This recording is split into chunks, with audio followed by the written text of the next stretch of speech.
लोग कहते हैं गुरुजी पार्थिव पूजन का महत्व क्या केवल कलिकाल में है? नहीं, सतयुग में भी पार्थिव का पूजन होता था। मां पार्वती जी ने पार्थिव लिंग का पूजन करा, मां सती ने पार्थिव लिंग का पूजन करा।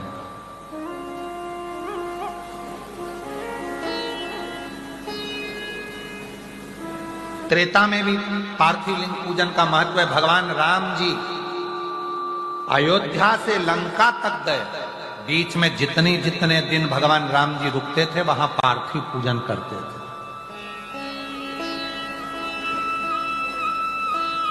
और द्वापर में भगवान कृष्ण पार्थिव पूजन करते थे। और कलयुग में आप पार्थिव पूजन करते हो, यही सबसे बड़ा है। कोई ऐसा युग नहीं गया जिस युग में पार्थिव पूजन नहीं हुआ। सतयुग में हुआ, त्रेता युग में हुआ, द्वापर में हुआ। सतयुग में स्वयं मां जगत जननी जगदम्बा ने किया, फिर त्रेता में भगवान श्री राम जी ने करा, द्वापर में भगवान श्री कृष्ण ने करा, और कलयुग में आप सब पूरी दुनिया के लोग पार्थिव पूजन कर रहे हैं। ये शिव तत्व की प्रधान है। पार्थिव पूजन, पार्थिव पूजन से क्या मिल सकता है? तो पार्वती जी ने पार्थिव पूजन कर कर शंकर को अपना बना लिया, राम जी ने पार्थिव पूजन कर कर लंका को अपना बना लिया, भगवान कृष्ण ने पार्थिव पूजन कर कर अपनी रानियों को 16,108 रानियों के संतान की प्राप्ति कर ली। और संसार के लोग कलिकाल में अगर पार्थिव पूजन करते हैं तो पार्थिव पूजन करने से उनके मनवांछित फल की प्राप्ति होती ही है। करो पार्थिव पूजन, पार्थिव पूजन का बड़ा महत्व है। पार्थिव पूजन करने वाला, इसलिए आप लोगों से कहा था अलग से कहीं मिट्टी लेने जाने की जरूरत नहीं है, अलग से कहीं जाने की जरूरत नहीं है। अपने घर में छोटा सा अगर कोई पौधा है, उस पौधे की मिट्टी को थोड़ा सा ऊपर कर लो, थोड़ा सा हाथ को गीला कर कर चारों तरफ से हाथ फेर कर जलाधारी बना दो, उसी मिट्टी की, उसी पार्थिव लिंग की पूजन कर लो, और वहीं पर एक लोटा भरकर पानी डालकर उसी लिंग का वहीं पर विसर्जन कर दो, हो गई पार्थिव पूजन। इतनी सरल, पार्थिव पूजन से बढ़कर और क्या होगा? इतनी सरल, इतनी सरल, बस वो पार्थिव पूजन वहीं की वहीं हो जाए। पार्थिव पूजन बहुत कठिन पूजन नहीं है। पार्थिव पूजन बड़ी सरलता के साथ, सहजता के साथ। अब कई लोग कहते हैं गुरुजी हमारे पास कोई सामग्री नहीं हो तो मत होने दो, ना हो कोई बात नहीं, नहीं है कोई बात नहीं।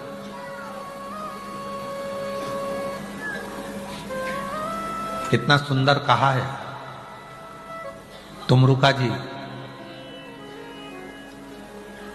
चंचुला देवी को शिव महापुराण की कथा सुनाते हुए कहते हैं, सुनो चंचुला, संसार की कोई स्त्री, संसार की कोई कन्या, संसार की कोई महिला, संसार का कोई पुरुष,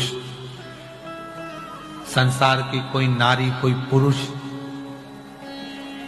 पार्थिव लिंग का पूजन करती है, करता है, उसका दर्शन करती है, करता है, तो वो जो मन में जो कामना करता है, वो कामना देवाधिदेव महादेव को पूरा करना ही पड़ता है। तुमरुका जी करें चंचुला देवी से, तुमरुका जी करें चंचुला देवी।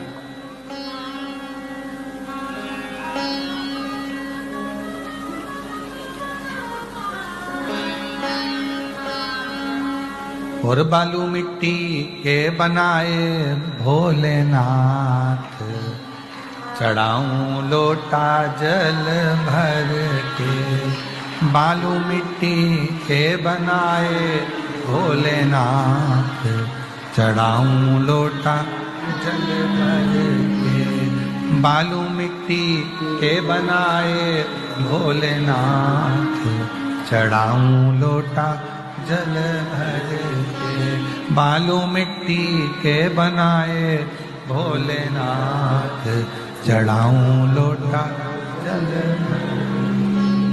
एक वर तुम देना भोले, मांग सिंदूरा भरा हो। एक वर तुम देना भोले, मांग सिंदूरा भरा हो। मेरे हाथों चूड़ी खन के आज, चढ़ाऊं लोटा जल भर के। मेरे हाथों चूड़ी खन के आज, चढ़ाऊं लोटा जल। बालू मिट्टी के बनाए भोलेनाथ, चढ़ाऊं लोटा जल भर के। बालू मिट्टी के बनाए भोलेनाथ, चढ़ाऊं लोटा जल। बस ऐसा वर देना, एक वर तुम देना भोले को दी हो लाल। एक वर तुम देना भोले को दी हो लाल। मेरी